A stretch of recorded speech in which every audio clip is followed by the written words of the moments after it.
Okay, the first thing I want to start out with, and Mary's going to help me out if I do an inadequate job on this, which is highly likely. Um, some, but not all of you, I think, know that some really wonderful, generous folks um, started a scholarship fund in my name, and it's not sort of the ordinary scholarship fund. It's a scholarship fund to support um, St. Mary's College doing something about the protection of students against sexual assault and violence. Um, so it's currently now. Let me tell you what it's doing right now, and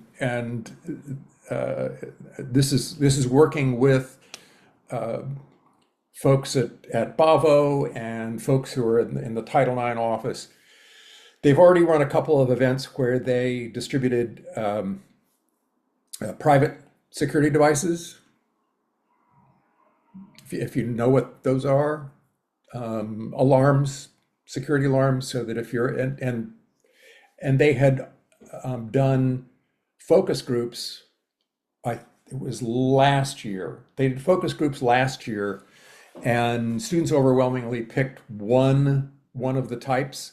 So they were then distributed at a couple of different events, just actually a few weeks ago. Time passes. Mary will correct me, of course. Um, and they're going to uh, purchase those devices for every single member of the entering freshman class next year, and then keep that going year after year. Uh, and because technology changes and options change, this is really just sort of the start of doing that. Um, and I wanted to get the word out to folks if that was something that you wanted to support. It's one of those things. If you've ever attempted to donate money to the college, um, they really only want you to give unrestricted money, and the website makes that clear. You have to go through a few hoops if you want to target your donation. So if you go through those hoops, you need to list it as the Patrick Pierce Scholarship Fund, and then it will go there. But it's something that was really important to me in no small part because a number of students who had been the victims of sexual assault or rape actually had come in and talked to me about it. And you have to extrapolate. Like a dude has to be the last person that a victim wants to talk to. And so that, for me, that meant this is a really serious, widespread problem for students at the college, and something that these were obviously there are students that are really close to, and it broke my heart what it did to their lives. Um, so that's why it was really really important importance to me. And if that's something that you would like to support, I really appreciate it. Did anybody have any questions about that long-winded description? I think this is what you told me about at my last reunion, right? You've been doing this for a few years, but now it sounds like you're kind of doing it at a larger scale now. Well, it's now it's fully funded, which is the point at which Yeah. I can start to disperse funds.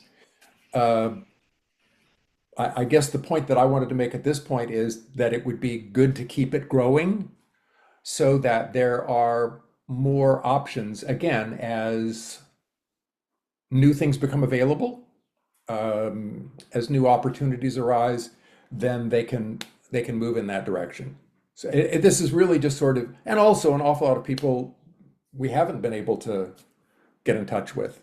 Um, so it's getting it out as much as we possibly can. And Fantastic. the only thing I would add is that the whole purpose is to be proactive in prevention.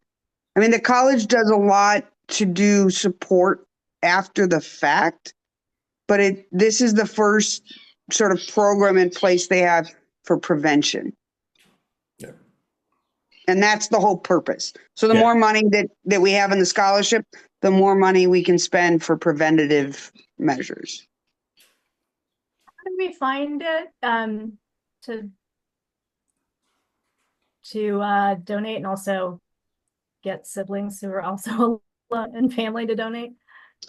If you Oh. go to the St. Mary's donation page, and then you just have to put it in as do you want to put it in for general, and then it's like other, and then you have to click other, and then you have to put in like the Pat Pierce scholarship. Okay.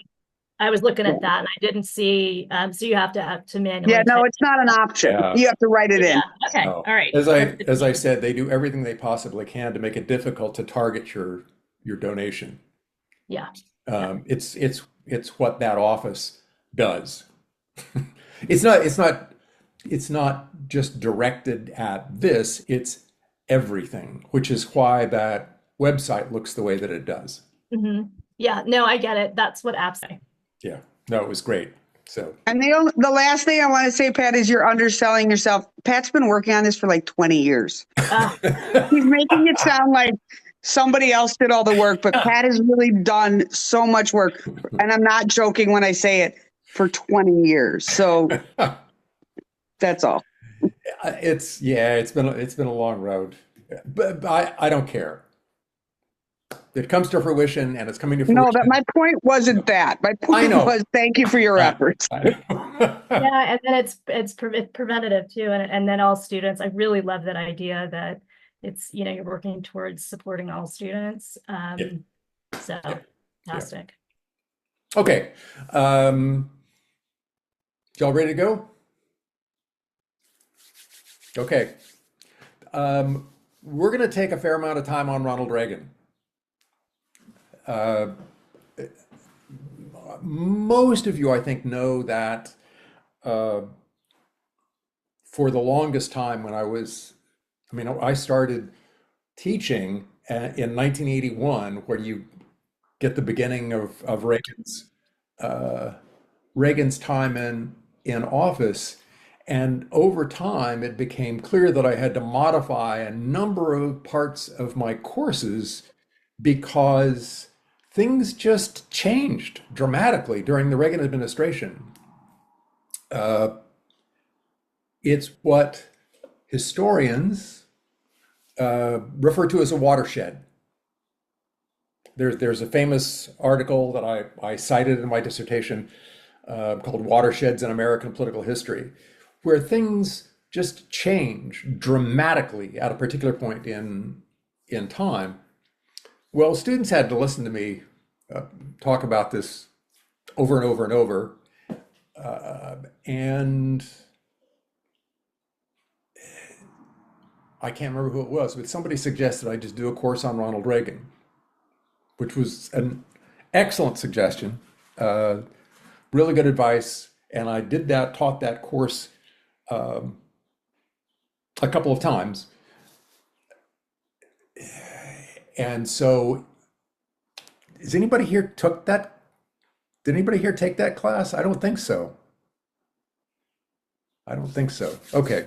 But those who watch the recording, my apologies for covering some well-trod ground there, but here we go.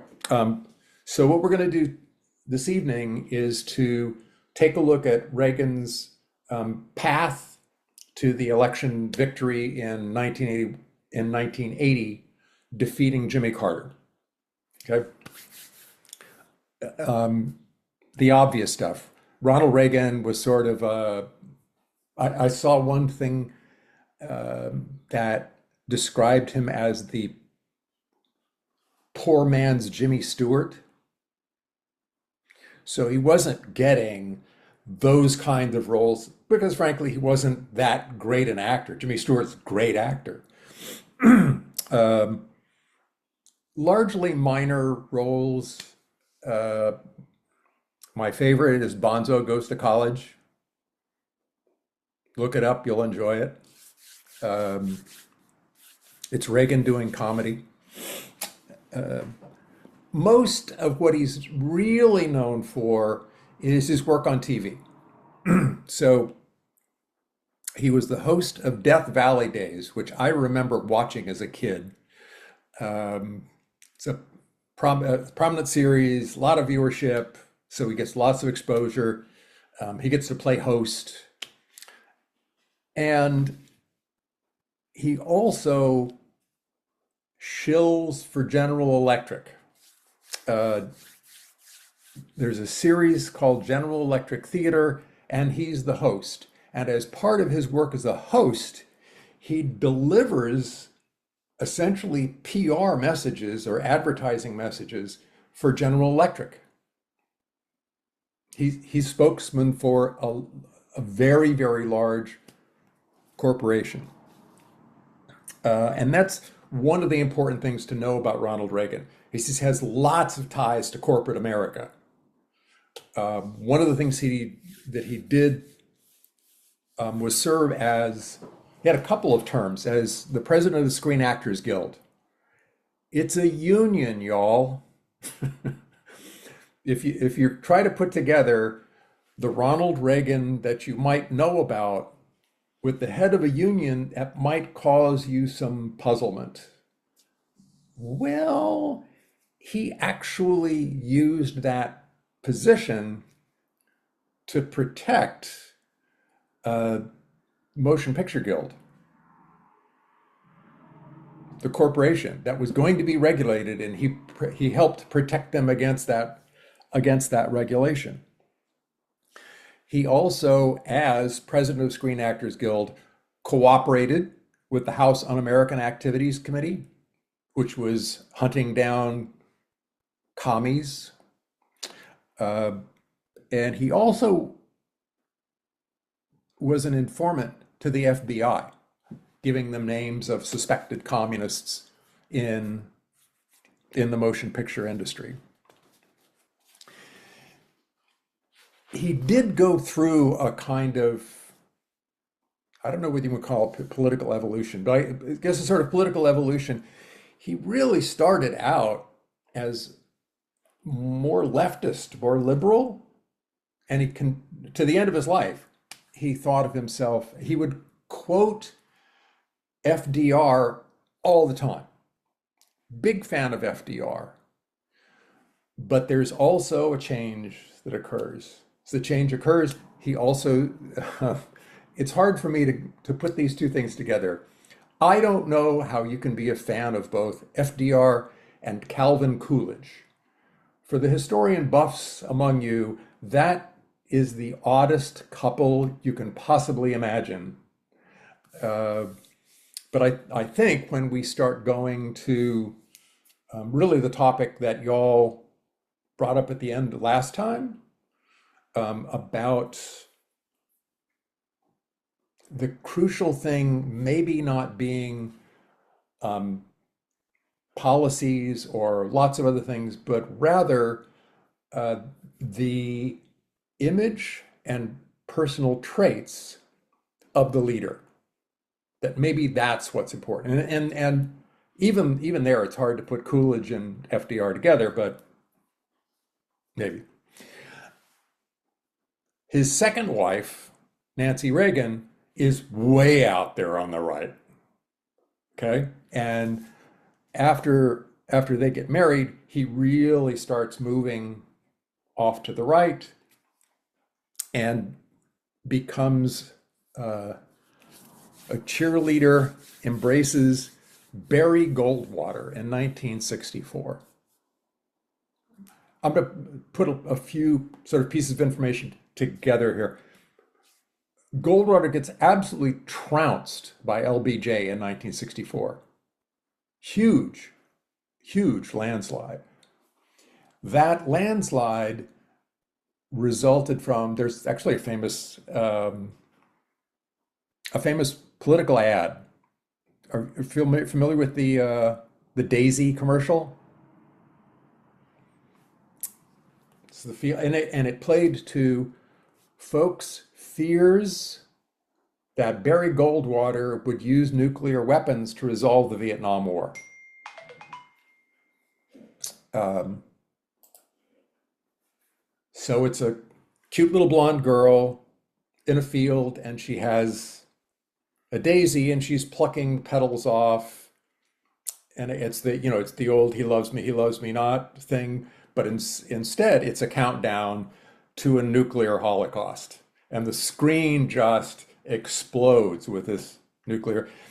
They can't, they have to stop. It's so inflammatory, they have to stop showing it. But it nonetheless shows up on news programs. So it gets circulated that way. So Barry Goldwater gets absolutely destroyed, but Ronald Reagan's a big fan.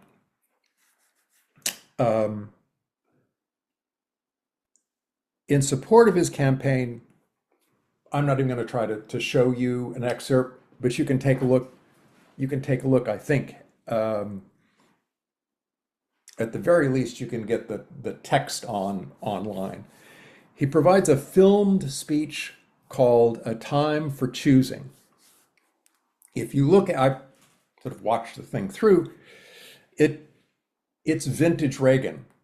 It contains all of the sort of Reagan platitudes that sound wonderful in general, and they're delivered with, the skill of an actor who may not be a great actor, but he's polished and he could do good, and he's been doing that kind of thing for General Electric and the other series that he was host for, Death Valley Days. It's widely regarded as one of the best sort of debut speeches in American politics. It really launches his career. I want you to put those two things together. Barry Goldwater gets absolutely destroyed. The Democrats are dominating Congress. And now Republicans see their savior. Here's somebody who could campaign effectively. Here's somebody who could take us out of the wilderness and bring the Republican Party to power. So repeatedly, conservative Republicans try to recruit Reagan to run for the presidency. Instead of doing that, he goes back to California and runs for governor and gets elected 2 terms in 1966 and 1970. If you put the dates together, that's when student protest was going on. And if you know anything about student protest, Berkeley was a hub. Berkeley, Michigan, Columbia, 3 of the most activist campuses in the country. And Berkeley was really the place that kicked everything off with the free speech movement.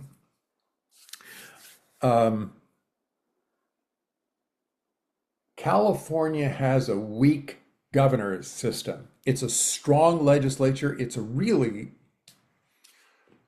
Alan Rosenthal was a legislative studies scholar at Rutgers, and they did case studies of different states' legislatures, and California was one of them they picked out as the most competent, well-run state legislatures in the country. The governor doesn't really have that much to say in California, but they can use the position as a sort of bully pulpit. It's what Gavin Newsom is doing right now. Okay. We'll put that together with the previous piece of information. He used it to polish his credentials as a real conservative by clamping down really, really hard on student protests. And there was a real antipathy to just higher education on his part.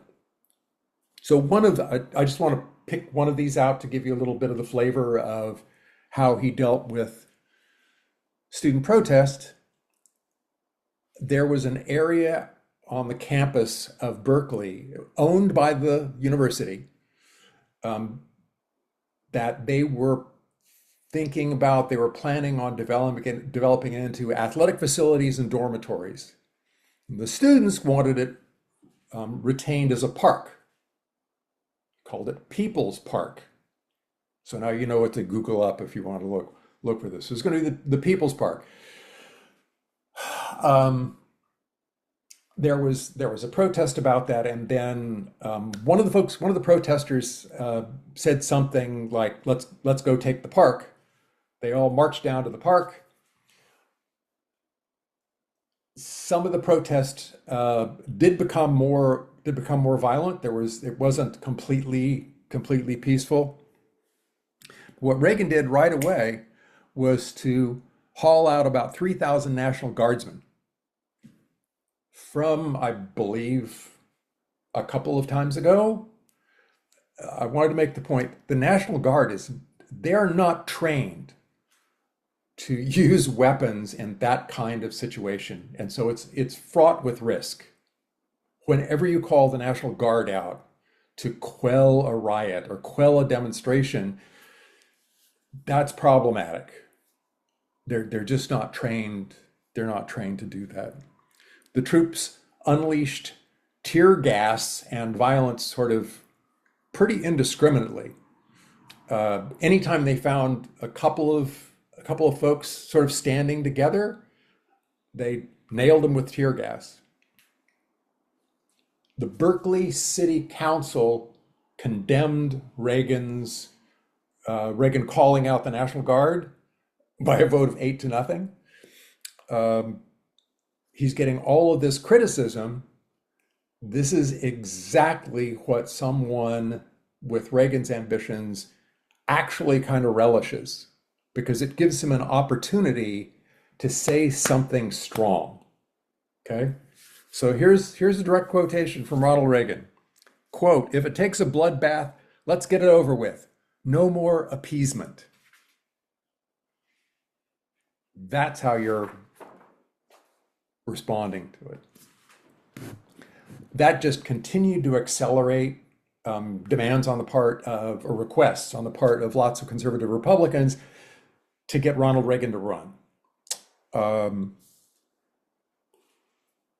He really benefits from, one, entering with a pretty large field of candidates. After all, this is what happens in presidential elections. If the incumbent looks weak, all of those folks who are ambitious to run for the presidency come out of the woodwork. If they look strong, then folks want to kind of step aside. All right. We're going to see this later on in a different kind of way in right before Bill Clinton's first election. Okay. He also benefits from, it's a large field, and you have those new nomination campaign rules, which mean primaries pretty much make the decision. Ronald Reagan was pretty popular among members of the Republican Party, the organization, but not as popular as some of the other candidates who were running. But among ordinary citizens, his seemingly sort of popular appeal gave him a real advantage. The nice, simple way that he would talk about, and I'm going to get to this in a second, nice, simple way he talked about freedom really generated a great deal of support from ordinary citizens. And that approach to freedom, I don't know how much you guys did in terms of work in philosophy departments or whether this came out in your political theory class, but it was negative freedom. Freedom is the absence of restraint, being able to do what you want to do, particularly that the government can't stand in your way.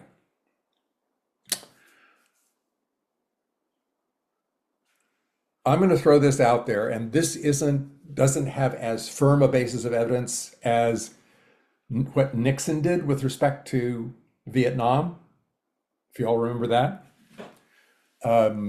But there's a fair amount of evidence on this point. The allegations are that Reagan deputized a member of his campaign staff to approach the Iranians who were still holding Americans hostage in Iran and offer them a deal that if they released the hostages after the election, he would get them arms delivered through Israel. Again, pretty heinous kind of thing to do, and for all the same reasons that I criticized Nixon's actions back then. This is just a horrible thing to do. And the hostages are released right after Reagan's inauguration. Immediately after his inauguration, they're released, which is at the very least sort of suspicious timing. And if you take a look at what was happening, as bad as Carter was, as weak as he was leading in the polls. He was doing fairly well, given how the stagflation that was occurring at the end of his administration. It flips like the weekend before the election. It flips, and then Reagan starts leading as those last attempts to free the hostages fail. It was one of the first times that pollsters started doubting themselves, because if they hadn't kept the polling going, then they didn't see the flip in the results at the end there. The other thing that made it a little easier for Reagan was that we had a pretty strong third party candidacy from John Anderson of Illinois, who absolutely, he was a Republican, but in the days when you could be a moderate or even a liberal Republican, and he was a pretty moderate Republican, and he was going to draw from Carter's support. Carter was a conservative Democrat. So you put those two things together and Reagan wins a pretty solid victory. Just to give you an idea, Anderson gained 7% of the vote nationally. That's pretty solid. And reached double digits in a number of states, since it's really the Electoral College that makes the decision. Here's why I want to correct the sort of after the fact mythologizing about Ronald Reagan.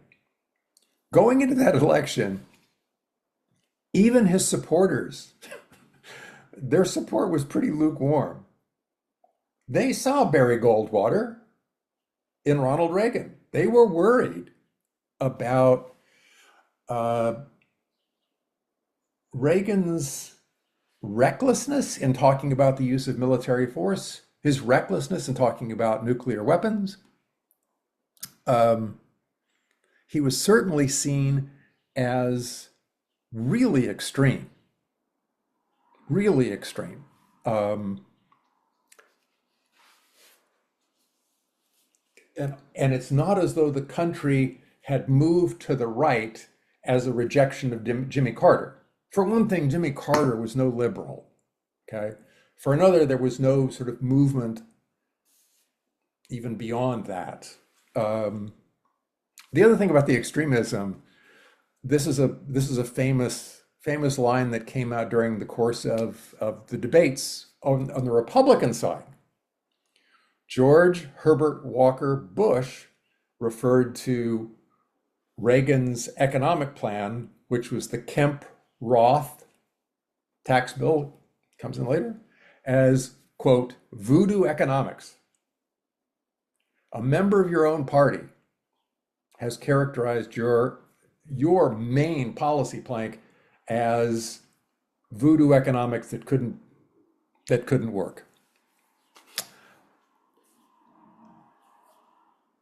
And another part of this is that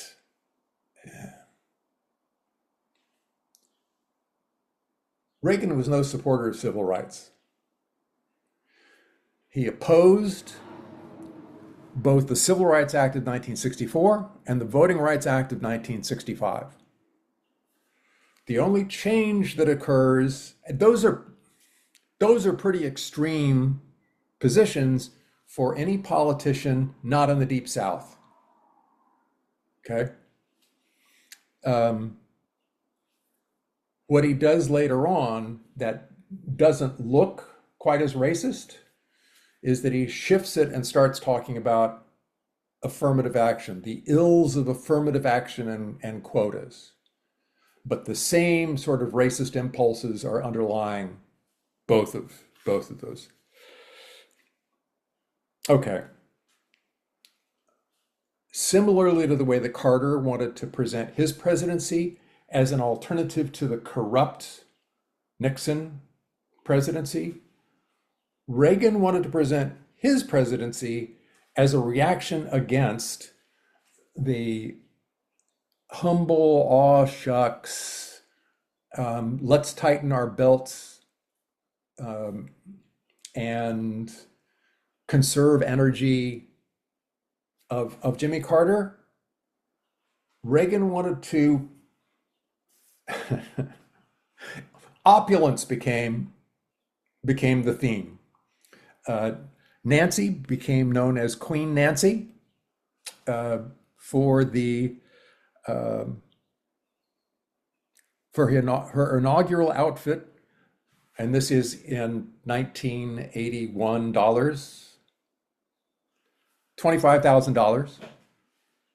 Spent $200,000 on new china for the White House, and also there's a little bit of deja vu here if you've looked at the Trump redecoration of things. That's kind of the sort of thing that Nancy Reagan wanted to do with the White House.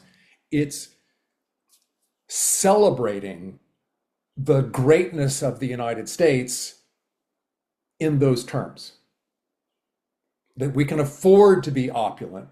We shouldn't have to restrict ourselves and tighten our belts and be humble. We need it to be big and celebrate the greatness of the United States. How am I doing here? Yeah, this is about where I wanted to be. For the next few, I really wanted to make them shorter than before and open things up a lot more. So I'm going to quote, I need to tell you about him. I've already mentioned this again. Kerry McWilliams is the one who developed the notion of the organic constitution, what's really driving all this for me. A brief story. Any of you ever have a philosophy class or even a political theory class that did anything on Hegel? Does anybody know anything? Nobody reads Hegel anymore. It's no I fun. did. I don't remember. 30 Okay. years ago. But I remember in my political philosophy class we did cover Hegel. Katie looks like she remembers something. No?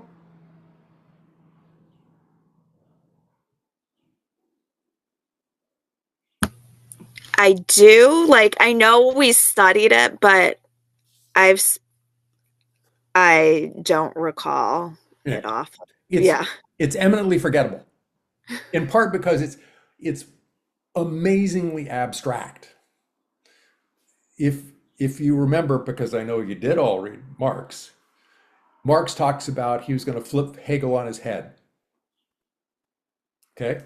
And so Hegel thinks of ideas as guiding human history. I'm doing great violence, but just to give you and it's really, really abstract. It's German, so it's really weird. Um, it is not the thing that is the stuff of stirring classroom lectures. It's just not, okay? I had one of my political philosophy classes at Rutgers with Kerry McWilliams. He's up at the front of the classroom and he's a very shy man. Um, I have some verbal tics that I got from Kerry. So he would and then he would start on things. He did the class on Hegel, and his lecture, he would come in with scraps of paper that had points, and he would weave it together off the top of his head while he's putting this thing together. Now, obviously, he knew it really well. Nonetheless, that's amazing. Put it together. It's a 2-hour class. It's a graduate seminar, so it's lasting a long time, like 2 hours. At about halfway through, folks' jaws are just dropped. It's so stunning. It's so amazing what he's put together. They're just stunned. A few more minutes, people just stop taking notes. They're just like in awe of what's going on. He finishes up the lecture. Goes, any questions? And people are just stunned. So they're just sitting in their chairs. He jets out the side door. No one in that room moves for 5 minutes. It's like the most amazing thing you've ever heard in your life. He's maybe the smartest person I've ever met. And incredibly rhetorically brilliant, which I think you're going to get from this. So this is his closing chapter in my dissertation advisors. You know what? I'll just show you. There we go. The election of 1980. After talking about the election and what it looked like Reagan was going to be, he finishes with this, quote, "The tradition of liberal individualism which shapes Republican ideology acknowledges no public good that is not simply an aggregate of private goods and liberties. Reagan will give social conservatives the symbols, but he will leave the substance to the forces that are making for privatism and social disintegration. If there is light and hope in the future of the Republic, it is not visible in the election of 1980.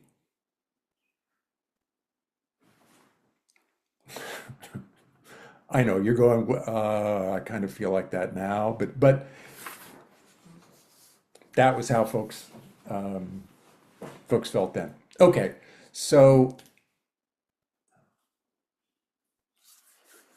in terms of the sorts of things that we've been talking about, what strikes you about Reagan coming into the presidency?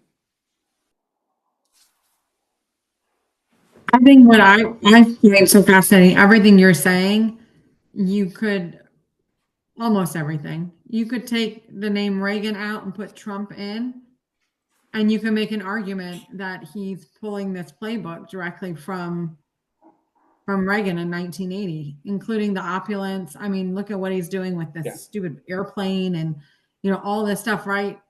The U.S. is here. We're here to. It's fascinating. The stupid military birthday parade we're having. No, the Army said it was not for his birthday.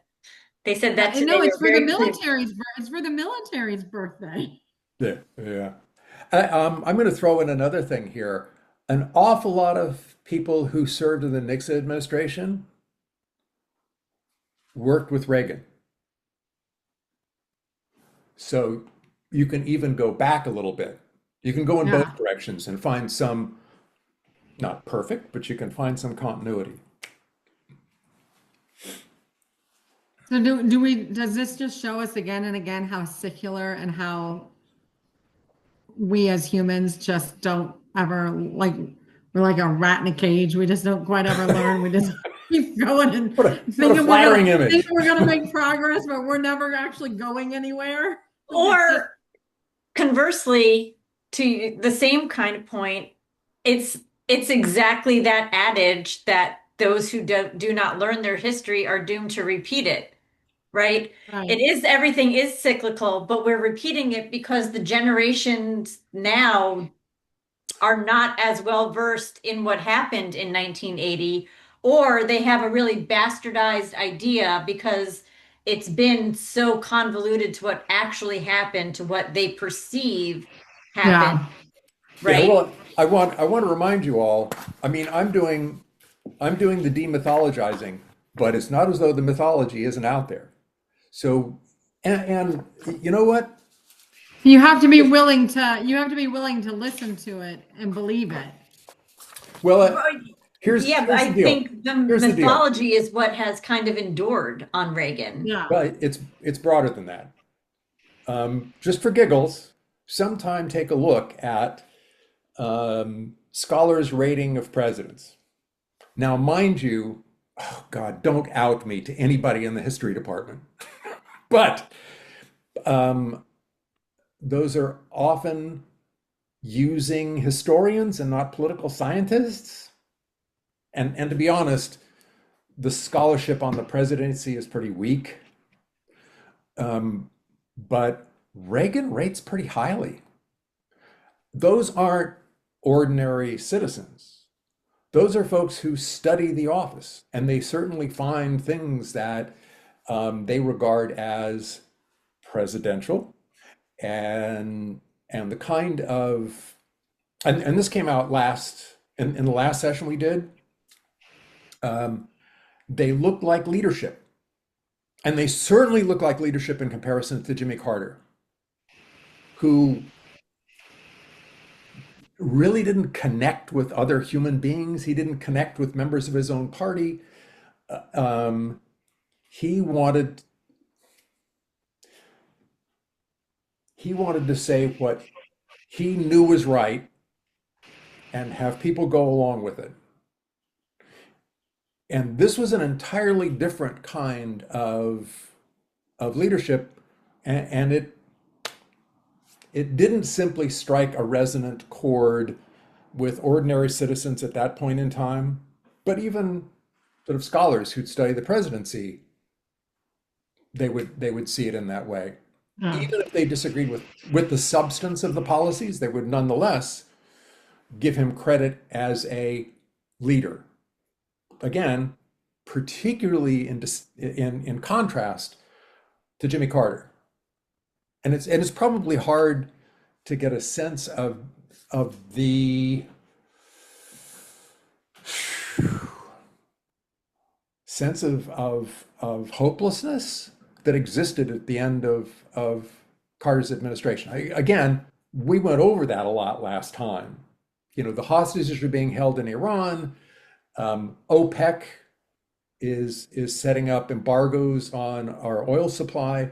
We're having to go and sit in lines on for gas and only going on even days if our license plate was even. This is a kind of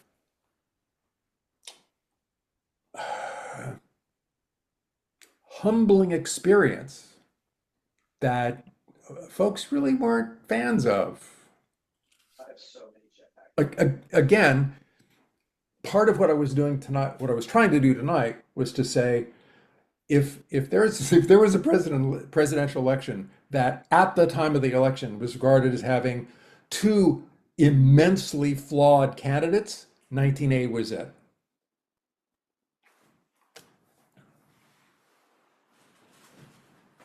Sorry, I went on longer than I wanted. Just, The things that you I have a question. Just, you were talking about the presidential historians would look at Reagan as more of a leader, or that he was positive as, how are they defining that term? Is it in terms of what? Like, a leader just the feeling of what you think a leader is, or he could get more things done with Congress, or he had a cabinet that followed his lead. Like, I'm just curious how they are defining that term. Yeah, they're not. They're not. There's a sloppiness to the way that everybody talks about leadership. Um, if this is something that interests you, a really really terrific book on leadership is by actually a guy who is a presidential historian as well, but a political scientist, and his name is James McGregor Burns. And if I recall correctly, the book is just titled Leadership. A central thing, and this will make Wendy's point like even more extreme. A central point is central question that Burns wants to lad is depending upon how you talk about leadership, do you really want to talk about Adolf Hitler being a leader? And so he in the book he goes through and lays out what he believes constitutes leadership. I'm not even going to try to go there. It's a great book. The department actually gave that as a gift to the departing president when I started teaching at St. Mary's. We gave him a hardcover copy of James McGregor Burns' Leadership. It wasn't you don't have any. It was this is in recognition that you really did. He really did exercise leadership as the president of St. Mary's. Um, but it's a big old honkin' book, but it's very very good. This is a guy who was an FDR scholar as well, so that'll get you a little bit of where he's coming from. Wendy's point is you know what, I'm going to toss out a couple of things here. One is that we are sloppy in the way that we use the term leadership.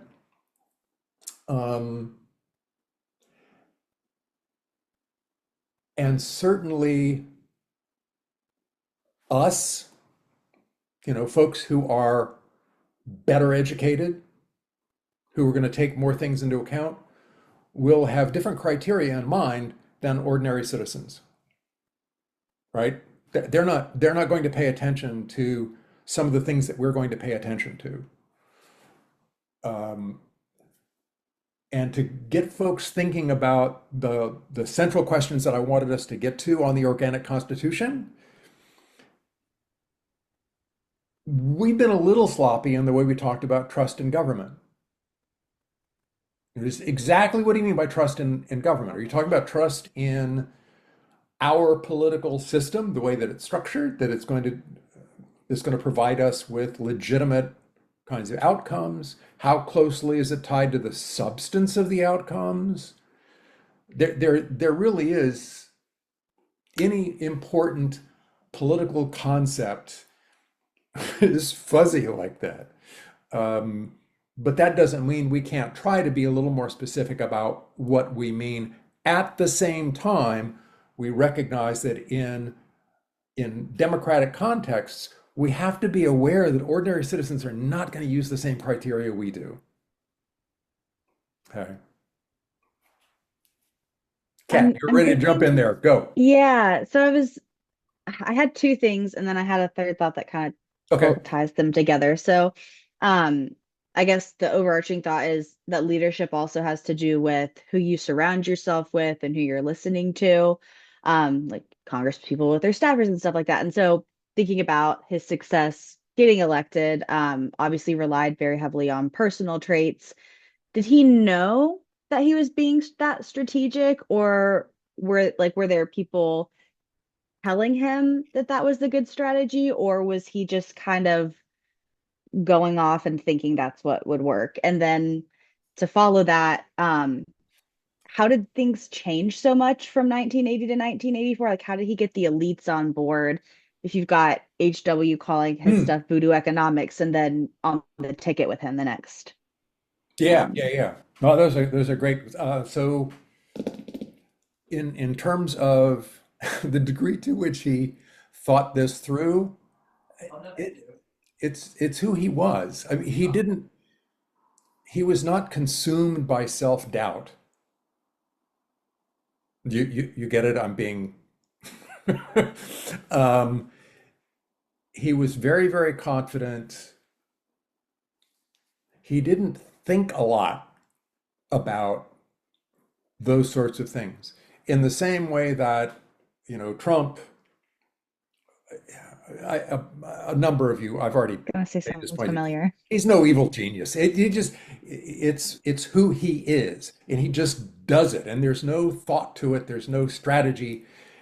Um, he has a limited number of decision rules, and he's found that they work, and he just goes at them over and over. Well, Ronald Reagan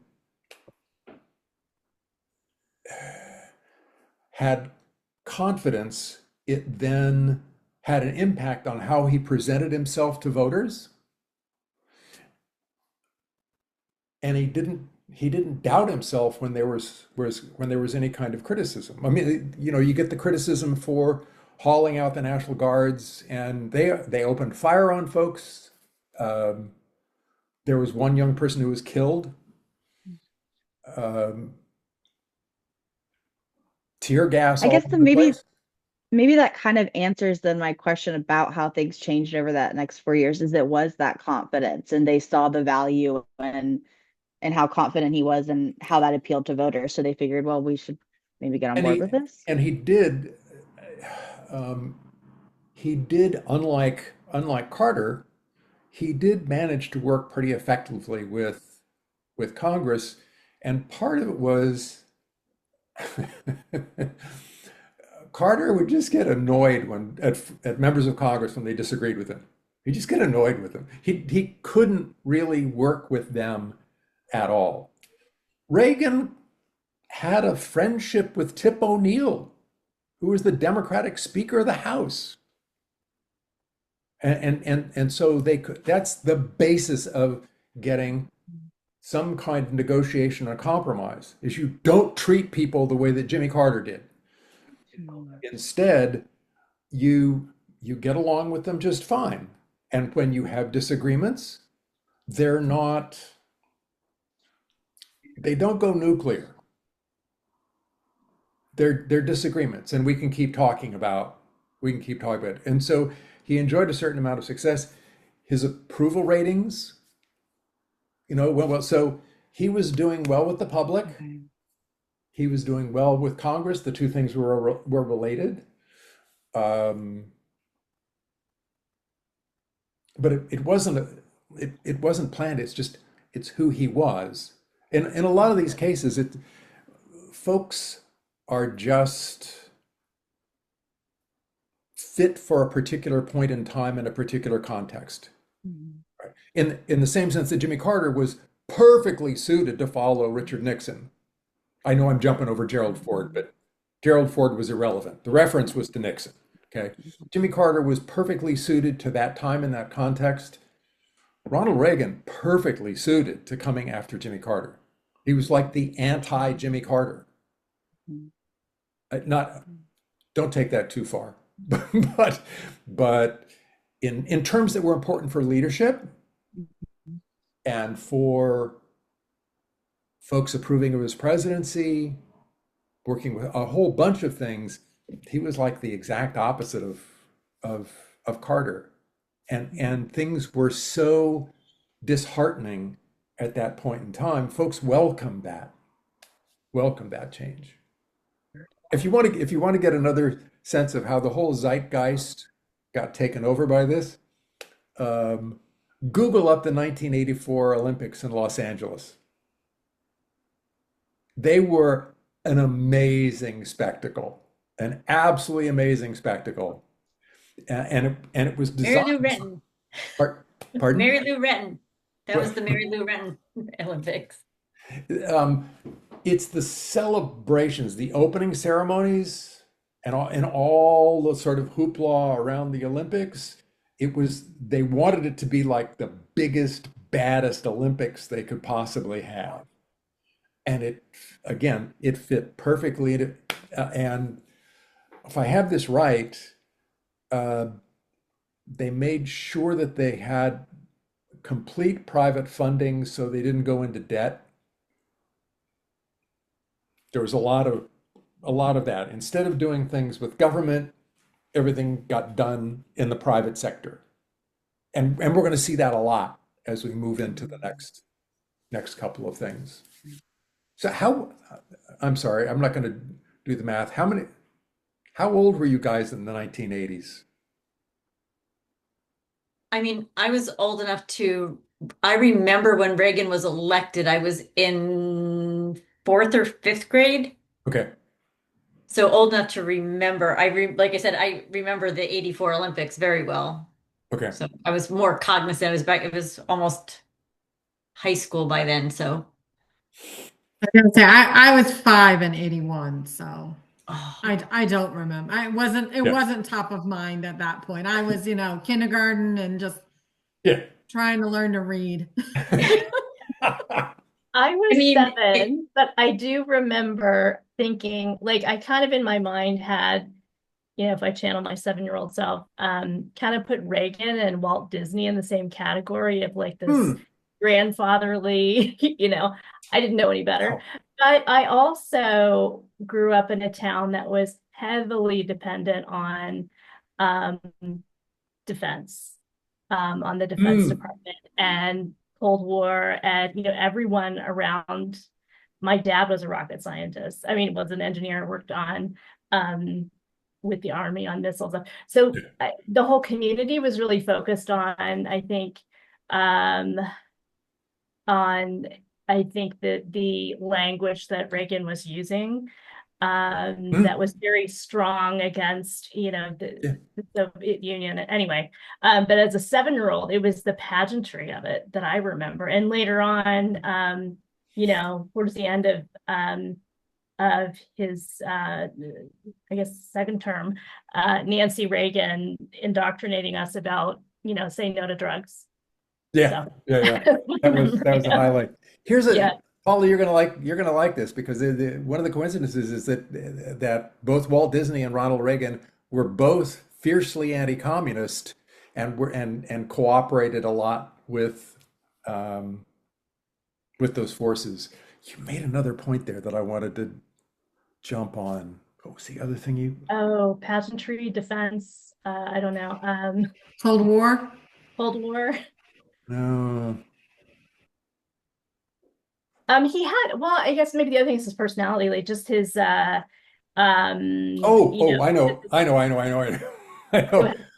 I interviewed at St. Mary's while all this was going on. I got the walking tour around Notre Dame. Um, yeah, Polly was there. Lou Tondro. Okay. Lou Tondro, sweet old man from Maine. He was the department chair, and he was giving me a tour around Notre Dame.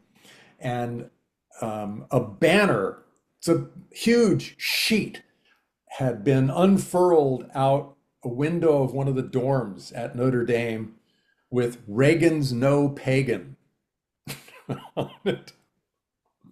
Okay.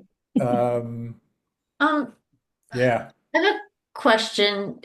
So I vividly remember when Reagan was shot. Because I remember the next day was current events at school, and I thought for sure I was the only person who was going to have the news clipping about the president getting shot and let no one else would possibly know. Of course, every single person had that story. But I remember that vividly. But since that was early on in his first term, I'm wondering if that played any role also in terms of Oh, public sure. perception of him. Sure. I mean, you saw it when Trump was shot as well, right? And any time I'm gonna go ahead and say those were different. Yeah. that, well, in Until terms of Laura's air quotes. in terms of public reaction, both of them are going to give a boost to the incumbent. It's similar to what's called the rally around the flag effect, that in the short term, whenever we commit troops someplace, whenever we're attacked, the president's approval rating skyrockets. It's rally round the flag, regardless of who's in the White House. It just doesn't matter. Um, But I'm wondering also, aside from Trump getting shot and his ear growing back, like Reagan was shot, like he was in surgery, like he was right. seriously injured and then came back from that. So I'm wondering if that increased his perception as some kind of like hero, strongman kind of thing, because he survived this attempt and he was in the hospital, but now he's back and he's, at the time, like now in hindsight, maybe he wasn't all there. Maybe that's more second term stuff. But I'm Yeah, wondering if that kind of helped him, that overall yeah, scenario. you're gonna, and again, if you were a fan of Reagan beforehand, that's the way that you see it. If you weren't, well, maybe not so much. He's still going to have his general approval rating go up. It's still gonna go up. Um, it's just again, I thought it was important to make it clear, given all the mythologizing about Ronald Reagan, that folks, he scared the daylights out of many, many, many, many people coming into that election. And really the sense was, and you'll, if you buy a copy of Jerry Popper's book, The Election of 1980, you can get it there. Lots of evidence that people were really dissatisfied with both choices. That's one of the reasons John Anderson does so well for a third party candidate. There were lots of people who go, Reagan scares the daylights out of me, and I just don't think Jimmy Carter can lead.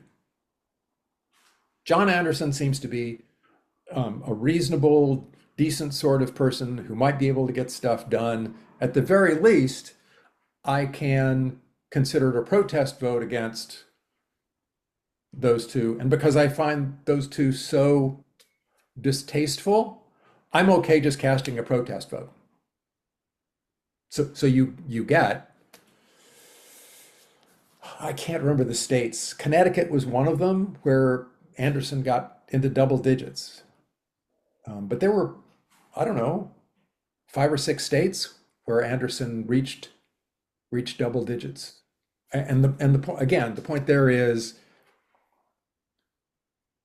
people saw that choice as a really flawed choice between Reagan and Carter, a really distasteful choice that they had to make. So here, and for those of you who weren't around last time, didn't have a chance to watch the recording, this came up at the end of last time, and it was about this business of trust in government, and that maybe for lots of Americans, when they think of trust in government, they're looking for a strong leader in the White House. I'm gonna put a little more theoretical twist on this, and it's a comment that's been made by plenty of political scientists, and that's you can look at political systems in Western Europe where there's royalty, there's a king or a queen, and then there's the prime minister and president. With the United States, we sort of have them merged. We're expecting some attributes, some royal attributes perhaps, out of the person in the White House, okay, as well as someone who is doing the more mundane governing. And so maybe what ordinary citizens are thinking about, what they're looking at, are some of the things that we're pointing out. You could see in Ronald Reagan coming in that Jimmy Carter lacked as that trust in government index just kept falling, coming into Reagan's administration. And so that's one of those things as we move forward through Reagan's administration, I kind of want us to keep an eye on and remember that we put king and president all in one person. Maybe that affects the way that we think about trust in government, and that is also going to get reflected to a certain degree in those presidential approval ratings. That it's not just policies, you're not approving of the policies, you're not even necessarily approving of their competence, but do they put forth an image of a strong leader? Does that make sense, Joel? Yeah. Um, but doesn't that also in part demonstrate that people don't really understand how government is supposed to work? Well, yeah. Right? I mean, Wendy, I'm gonna help you out here because everybody else there I think, has heard this before, and it was the one thing. Maybe we can do one of those. I think this was LA law where the attorney would be addressing the jury and he would say it with me. So let me try that with y'all here who've had the class. The primary lesson folks would always take out of my public policy course was, get your mics on. I'm not going to say it right, but ordinary citizens are idiots. Yes. No, I was gonna say something to the effect that most people are stupid. Well, see. Ordinary citizens, the average voter, like it's interchangeable. Yeah. If you just had the courage of your convictions, this could have been a really dramatic moment. Damn. Which is fine if we have balance of power. Like which we're supposed to. We don't right now, right? But right. But yeah, I guess we've always had, this issue, like I guess Reagan's first term, I can't remember the second one, where his party had control of Congress. And though he had friends on the other side too, but that's sort of what feels different about this time is that you have corruption and we've seen in Nixon and Reagan and some ugly sides there. But is it true that there was greater balance in under Nixon and Reagan than we have now? I mean, it certainly has been the case that the judiciary has been, conservative for a fairly long time, but is it as under the thumb of the executive branch as it is now? Yeah, I mean, I don't want to get ahead of ourselves here. Yeah, we are. Sorry. I can't help myself. Hard not to. Yeah, no, I know. You don't have the kind of extreme partisan polarization yet. You don't have it. I'm going to make an argument that the seeds are being sown. That was part of my class on Reagan. The seeds are being sown then for partisan polarization, but you still have Reagan getting along just fine with Tip O'Neill.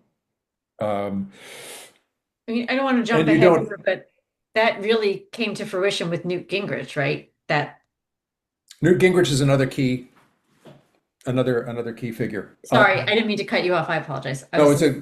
He came up last episode, and I promised people that I would do plenty on Newt Gingrich, not in a good way. No, this is dramatically different from Reagan, but you don't get this. You don't get what we're seeing right now with Trump and Congress and the courts like that. It's a process, and part of what I want us to do is to take a look at that process. How did it happen? Why did it happen in that way? And if with me you find the current situation, the way I've described it to folks is this is the most dangerous time for the country since the Civil War. You want to know how did this develop? so that you think about how in the world um, you can reverse the course, not reverse the course, but change the course so it doesn't go right off the cliff. I will edit that part out. Well, to that point, Pat, I'm thinking about how you started out this this class in total, looking at the pre-election voting intentions, I guess, and how that was so interesting with Trump.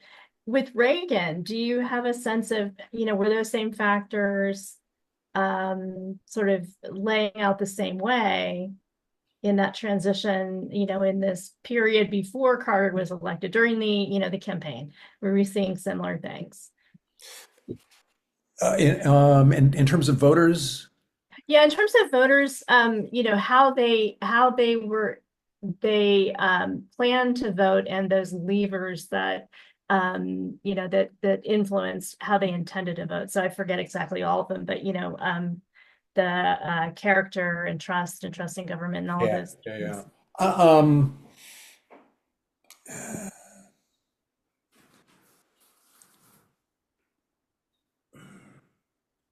what was particularly key with Trump, and it was one of those weird things that it means something different for us than it meant for ordinary voters, was the personal trait of integrity. Um, I think leadership played that role in 1980. I'm going to confess a certain amount of ignorance. The one voting behavior um, article that I published was actually using 1984.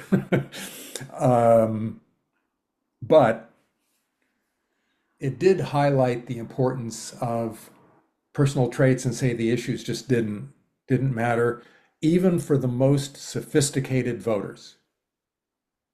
So even those of us who know and understand a great deal about politics,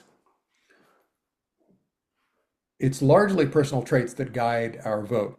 And the way I made sense of that was in that old media system, again, we could do the say it with me, voters are stupid.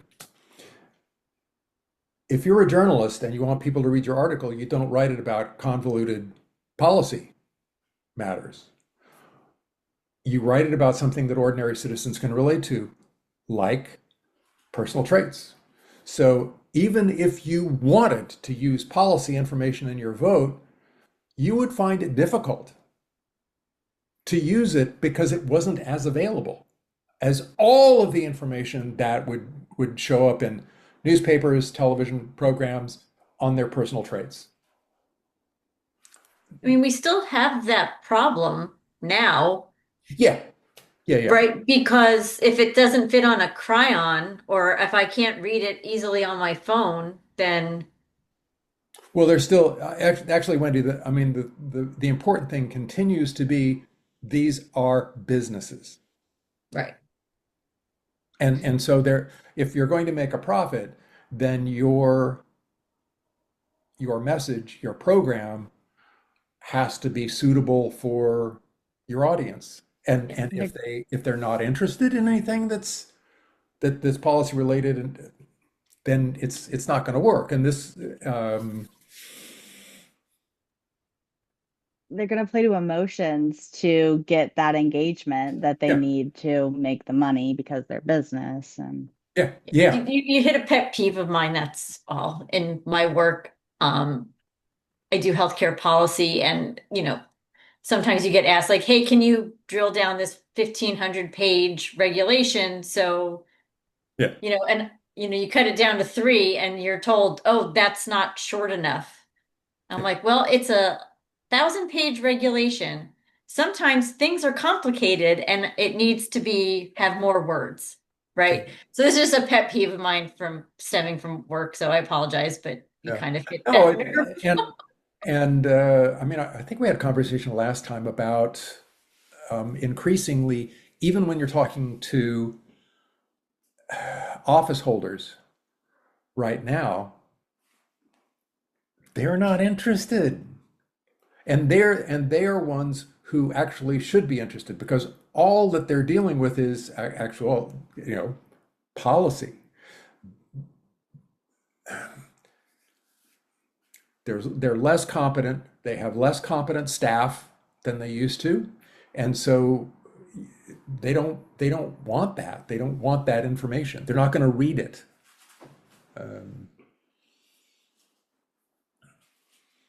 Anything else, y'all? I was digging this up to see. Oh, I know it. I was going to give you sort of the upcoming things are next week. It'll be on really launching off Kerry's thing, and it's Reagan and the pursuit of individual freedom. It was an absolutely central part of his administration, and it served as the way that I structured my freshman course, the one on political issues. It was a course on freedom, and there were different approaches to freedom, and one of them is the one that Reagan used, and so there were concrete reference. I could have students write papers on whether Reagan's policies, a particular Reagan policy that they chose, promoted folks' freedom or limited their freedom, because it was so central. Reagan's rhetoric was always about freedom, and then you could see these concrete manifestations of that approach to freedom. So that's where we're going next week. Sound good, y'all? Yeah. I'm sorry. I know I'm a pain in the ass and I talk a lot, and Laura's probably regretting inviting me to these things, but Laura, speak up. No, I'm kidding. I'm kidding. Go ahead, Wendy. no, just You can imagine the conversations Wendy and I have as friends. Yeah, in case anyone is like, why don't I recognize her? It's because I did not go to St. Mary's. I saw a clip today. It's from online, and when you're talking about freedom, and I'm going to kind of bastardize it a little bit and totally it was Robert De Niro is in some Netflix show, and he's saying to someone that you messed up this quote about where it was kind of like the cost of freedom. She said it was the cost of freedom, and he's like, it's not freedom, it's actually the cost of liberty. And I can't remember who they were quoting. And she said, what's the difference? And he said, freedom gives people like you the ability to say whatever you want, and liberty gives people like me the protection from people like you. Yeah, he's wrong. I found it kind of gripping when he said it, though, but oh yeah. It's Robert De Niro. Of course, it's gripping. And I wish I had better remember. I wish I remembered it better, but it was something to that effect, and I just thought it was an interesting concept, like liberty versus freedom. Okay, here's the T's quote or T's comment, and that is, think about the word liberty and what it's linguistically related to, like libertine. So he's got it flipped. He's got it flipped, but it's okay because Americans don't know anyway. So I mean, I'm going to blame whoever wrote the script versus blaming Robert De Niro, but yes. Well, look, he's an actor. He's not supposed to know this stuff. Yeah, so that'll give you an idea sort of where that's going, and it's also the different ways that you can think about freedom. And that's where we're going. That's where we're going next week. Okay, folks. As always, it's good to see you. Thank you. And hope to see you next week. Thank you, Take Pat. care. Thank you. Bye. Bye now. Thanks, Pat, as always.